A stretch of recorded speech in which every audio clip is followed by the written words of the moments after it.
Ngayong araw ngay papasok muna ako sa school. Sa mga panahon na yan, kabang-kaba na ako. Abay, akalaan mo namang 7 AM yung pasok namin. Tas yung oras na yan nasa around 6:40 AM. Abay, napakamalas nga naman, wala lang motor na dumadaan. Pero kakayanin magantay para sa future. Go! At finally, nakasakay na ako ng motor. Yung mga panahon nga yan, wala akong alam na uulan pala. As in, sobrang lakas ng ulan. Yung lakas ng pagmamahal mo. Uy! Joke lang, hihi. At yun nga guys, mapapansin nyo na di pa pasa yung kalsada dyan, kaya wala pang ulan for sure.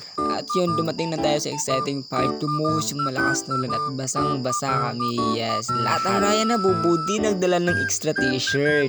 Yes, kasi nga po di ako na-expect na uulan. Walang yatong ulan na to. And of course, kung nabasa ka sa ulan, mas mababasa ka pa sa kakaantay sa haba-haba ng linya na di matapos.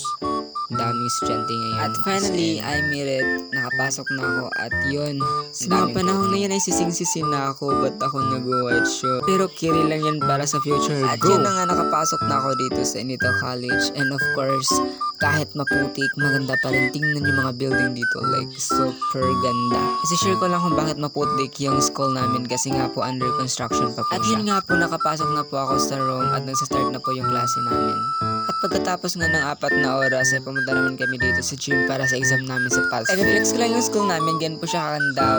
Under construction pa po siya. Pero legit, sobrang ganda niya. At yun nga guys, pagkatapos namin ma-exam sa PALS ay magla-lunch na po kami. At yun na nga yung pagkatapos namin kumain ay may dalawang subject na magkasunod. Di ko po siya nabidyohan kasi nga po exam. At yun na nga po, mag-aalas city na pero nito pa kami sa school.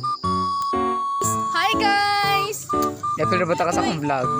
Apila mi ba? Apila siya. Nasa di ka. Wala din ka mo. Okay. Ay duloy puro kailangan kita kuya ito kuya. Hey, break it down, yo. Say, hey, break it down.